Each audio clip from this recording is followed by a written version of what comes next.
Les problèmes n'existent pas. C'est toi qui y colle un mot. Ton business s'effondre. Tu souffres d'une maladie grave.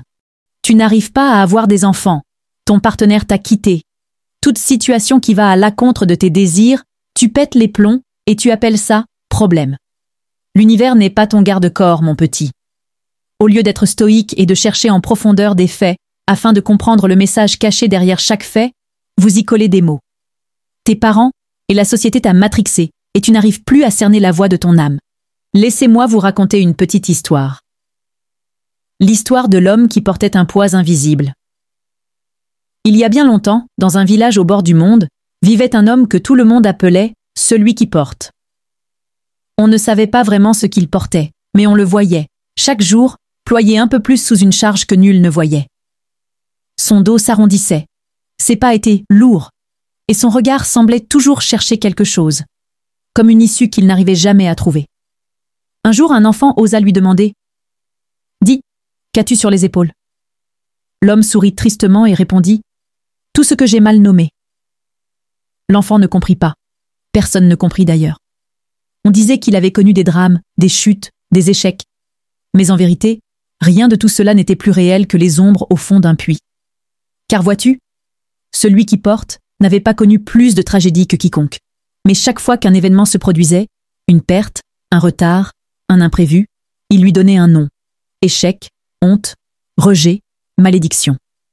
Et à chaque mot posé, une pierre invisible s'ajoutait à son fardeau. Les anciens du village racontèrent qu'il avait été heureux autrefois. Mais un jour, après une simple dispute avec un ami, il murmura « Je suis seul ». Et c'est ce jour-là, paraît-il, que le poids commença à croître. Les sages, eux, savaient. Ils murmuraient entre eux « Ce ne sont pas les faits qui enchaînent l'homme, ce sont les noms qu'il leur donne ». Mais celui qui porte ne les écoutait pas. Il répétait sans cesse « Je n'y arrive pas. Le monde est contre moi. Pourquoi suis-je toujours le seul à tomber ?» Il avait construit autour de lui une cage sans barreaux, mais avec des mots. Et chaque mot, chaque étiquette, devenait un verrou sur sa lumière intérieure. Un jour, alors qu'il marchait dans la forêt, les genoux à terre, il rencontra un vieil ermite. Le vieil homme ne lui demanda rien. Il posa simplement une main sur son cœur et dit « Tu crois porter des chaînes, mais ce sont tes propres pensées que tu traînes.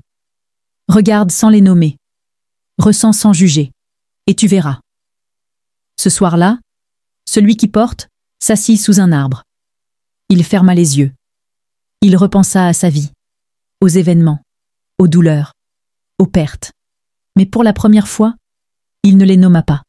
Et là, quelque chose se passa. Une légèreté qu'il n'avait jamais connue s'installa. Il rouvrit les yeux, et les feuilles semblèrent plus vertes, l'air plus doux, le silence plus riche. Ce n'est pas que sa vie avait changé, c'est sa perception qui s'était alignée. Il comprit enfin ce que les sages répétèrent depuis toujours. Le monde ne t'écrase pas. C'est l'histoire que tu racontes sur lui qui t'écrase. Et ce soir-là, il cessa d'être celui qui porte. Il devint celui qui voit. Et toi? Que portes-tu sans t'en rendre compte? Quels mots répètes-tu dans le secret de ton esprit? Et qui alourdissent chaque pas de ta vie? Ce que tu appelles problème est peut-être la porte de ton éveil. Tu traverses ce que tu identifies comme une complication. Mais ce n'est pas l'univers qui est pesant, c'est la marque que tu lui accroches. Très souvent, il n'existe même pas de véritable souci. Il y a un contexte, un événement brut, neutre, authentique. Mais toi, tu y ajoutes une interprétation. Et tu qualifies cela de tragédie, d'échec, de blocage ou encore de déshonneur. Et ce simple terme que tu choisis devient ensuite une cage invisible pour ton esprit. Épictète l'a formulé clairement. Ce ne sont pas les événements eux-mêmes qui bouleversent les humains, mais l'idée qu'ils s'en font. La véritable difficulté ne se trouve pas dans ce qui se passe, mais dans le récit intérieur que tu construis autour de ce qui arrive. Tu ressens de la peine, tu fais face à une déception, tu rencontres une chute. Mais ce ne sont que des éléments passagers. Le vrai dilemme, c'est ton refus d'observer ce qui se cache derrière cette vibration. Et là, ton esprit commence à y greffer des récits tragiques. Tu dis que c'est le mauvais sort, que tu n'arrives jamais à t'élever, que les autres y parviennent toujours sauf toi. Tu vois? Tous ces mécanismes mentaux qui te minent de l'intérieur, c'est ton interprétation qui les rend toxiques. Une interprétation biaisée, totalement détournée du réel. Tu ne vas pas à la racine, Tu ne pénètres pas le voile mystérieux qui entoure ces états émotionnels.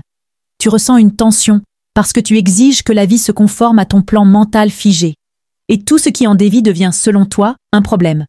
Mais ce problème n'en est un que pour ton masque social, pas pour ton essence profonde. Hermès Trismégiste affirmait « Ce que tu nommes devient ta réalité, car le mot est générateur de forme.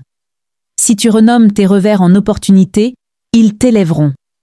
Mais si tu qualifies chaque transition de difficulté, tu entreras en confrontation. » Lao Tse le disait avec sagesse « Donne un nom à une chose, et tu l'enfermes dans une structure. Une immense part de ta souffrance ne vient pas des faits, mais du langage que tu utilises. Ce que tu refuses d'envisager autrement ne changera pas. Beaucoup se limitent eux-mêmes, sans en avoir conscience. Ils se répètent intérieurement qu'ils sont coincés, perdus, mais est-ce vraiment la vérité? Ou bien, est-ce un vieux script mental qu'ils reproduisent sans se remettre en question? Manly P. Hall disait « L'humain est enchaîné par ses propres idées, jusqu'au jour où il ose les briser. Tu as catalogué ton existence, et désormais tu vis dans la dénomination, pas dans la présence réelle. Ce dont tu as besoin, ce ne sont pas des solutions extérieures, mais de retirer les étiquettes. Une multitude de tes difficultés s'évaporeront lorsque tu arrêteras de les désigner comme des fardeaux. Car au fond, il n'y a pas de véritables obstacles, seulement des passages d'évolution. Marc Aurèle l'a magnifiquement formulé. Ce que tu appelles barrière est souvent le sentier lui-même. Et Rudolf Steiner complétait cette idée en disant « L'âme s'éveille à travers les épreuves, pas dans le confort. » Ainsi, chaque événement dans ta vie n'est pas une punition, mais une porte. Elena Blavatsky soulignait « Derrière chaque douleur se cache une révélation que l'ego refuse d'entendre. » Et Manly Pioli, dans ses travaux ésotériques, affirmait « Le réel n'a pas de nom, seule l'illusion en possède. Nous partageons le même sol terrestre, mais nous n'habitons pas les mêmes dimensions. Nous circulons dans une réalité matérielle commune, mais nos mondes intérieurs diffèrent, car ils sont façonnés par nos ondes énergétiques personnelles. Ce que tu observes, ce que tu ressens, ce que tu vis au quotidien est intimement lié à ton spectre électromagnétique. C'est ce rayonnement, celui que tu projettes et celui que tu reçois, qui dessine ton décor intérieur. L'intégralité de la création est pulsation. Comme le disait Hermès Trismégiste, ce qui est en bas est comme ce qui est en haut, et ce qui est en haut est comme ce qui est en bas. Ainsi, deux individus côte à côte peuvent expérimenter des mondes opposés. L'un peut ressentir une forme de tourment, tandis que l'autre baigne dans une paix rayonnante. Tout cela, simplement parce qu'ils ne s'accordent pas sur les mêmes fréquences vibratoires. C'est la seule différence. Un individu éveillé se relie spontanément à des ondes élevées, celles de la lucidité, de la profondeur intuitive. Lui, il peut entrevoir une clarté intérieure, même si l'environnement semble perturbé. Il reste ancré dans sa lumière. À l'opposé, celui qui est immergé dans la crainte, la confusion ou le pessimisme crée une perception sombre. C'est ce qui fait dire à Rudolf Steiner « Le monde extérieur est le reflet du monde intérieur. Ce que tu ressens façonne ce que tu perçois. Voilà pourquoi chacun est co-créateur de son existence. Chacun construit la version du monde dans laquelle il évolue. Il n'est pas question de juger, mais de reconnaître que nous sommes responsables de ce que nous émettons. Parfois on me dit « Mais il y a des crises, des conflits, comment peux-tu être aussi détaché ?» Et je réponds « Je cultive ma sphère, je m'occupe de mon univers. » Car dès que tu ouvres ton cœur à des souffrances extérieures, sans discernement, tu invites ces fréquences dans ton propre champ. Et c'est ce mécanisme que beaucoup ignorent. Comme le disait Blavatsky, l'ignorance spirituelle est la véritable racine de la souffrance, alors que chacun assume sa trajectoire, que chacun marche sur son propre chemin. Tout le monde ici est confronté à sa propre réalité karmique et dharmique. Nous sommes nombreux à vouloir porter les charges émotionnelles des autres, mais qui vous l'a demandé vraiment? Et ensuite, vous pleurez. Je l'ai soutenu, je l'ai tout donné. Et il m'a tourné le dos. Mais c'était un acte spontané, un engagement personnel, et toute action a ses répercussions. Certaines révélations ne peuvent même pas être saisies par tous, simplement à cause de cette affaire de fréquence. La connaissance ne s'acquiert pas uniquement par l'intellect, elle se capte par vibration. C'est ce que Manly Pioli explique clairement. La vérité ne se comprend pas, elle se vibre. Tu peux écouter des centaines de vidéos, lire des livres sacrés, Mais si ton champ énergétique n'est pas aligné, tu ne feras que survoler la surface. Ici même, sur cette plateforme, je m'exprime, je partage. Et certains n'y voient que du vent. Car leur regard, leur angle, leur construction du réel est tout autre. Ils vivent dans une réalité où les forces hostiles viennent de l'extérieur, où des entités luttent contre eux à chaque instant. Alors que pour moi, ces forces, ces archétypes, résident à l'intérieur. Et c'est en moi-même que je dois les comprendre, les apaiser, les canaliser. Voilà où la perspective change. Ta réalité dépend de ta vibration. Tu ne peux pas changer le monde, mais tu peux transformer ta perception du monde. Et c'est ça, le vrai pouvoir. Il est possible de présenter une notion essentielle, un nombre incalculable de fois. Mais seules les âmes qui résonnent avec votre longueur d'onde la saisiront réellement. Ce n'est nullement une affaire de capacité intellectuelle, mais bien une question d'harmonie vibratoire. Comme le soulignait Rudolf Steiner. L'univers est structuré selon des lois énergétiques invisibles, et l'être humain y est profondément connecté. Ce qui est caché aux yeux s'exprime souvent avant que nos paroles ne se forment. Imaginez une situation simple. Vous croisez un individu pour la toute première fois. Vous ne l'avez jamais rencontré auparavant. Et pourtant, il se passe quelque chose d'instantané. Parfois, une affinité profonde se manifeste immédiatement, comme si un lien préexistant vous unissait. À d'autres moments, une sensation de rejet surgit sans raison apparente. Vous n'avez pas encore échangé un seul mot. Et déjà, soit vous ressentez l'envie d'échanger, soit au contraire, vous préférez garder vos distances. Rien n'est fortuit dans l'univers, affirmait Hermès Trismégiste dans le Corpus Hermeticum. Ce que vous ressentez ne relève pas du hasard. Vos auras personnelles, ces champs subtils qui vous enveloppent, sont déjà en interaction constante. Avant même que le son de votre voix ne s'élève, vos énergies se sont reconnues ou rejetées. Madame Blavatsky, pionnière de l'ésotérisme moderne, expliquait que chaque être humain est entouré d'un halo astral, émanation de son essence intérieure, qui interfère en continu avec les autres sphères énergétiques.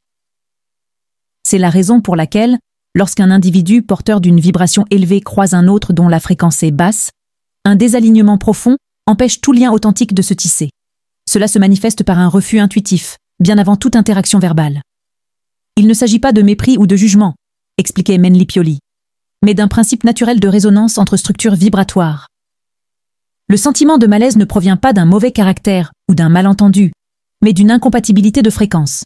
C'est une loi énergétique universelle, une réalité subtile, mais bien mesurable dans certaines disciplines ésotériques et spirituelles.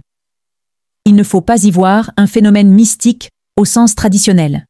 C'est un principe de résonance. De la même manière que deux instruments accordés sur des notes différentes ne peuvent produire une harmonie parfaite. Deux êtres désalignés sur le plan énergétique ne peuvent fusionner sur le plan relationnel. Hermès Trismégiste le disait déjà.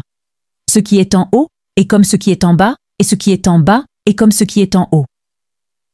Cette loi du miroir s'applique également aux interactions humaines. Nous ne sommes pas de simples entités biologiques. Nous sommes des consciences supérieures incarnées dans des véhicules physiques. C'est une vérité fondamentale que nous devrons tous intégrer un jour. Et c'est exactement pour cette raison que lorsque je déclare être divin dans mon essence, ceux qui évoluent à une fréquence similaire, voire plus élevée, comprennent parfaitement ce que j'exprime. Ils ne perçoivent pas de l'arrogance, mais un rappel de leur propre nature spirituelle. C'est un écho intérieur, un appel à se souvenir de ce que nous avons toujours été, des êtres de lumière, en quête de conscience.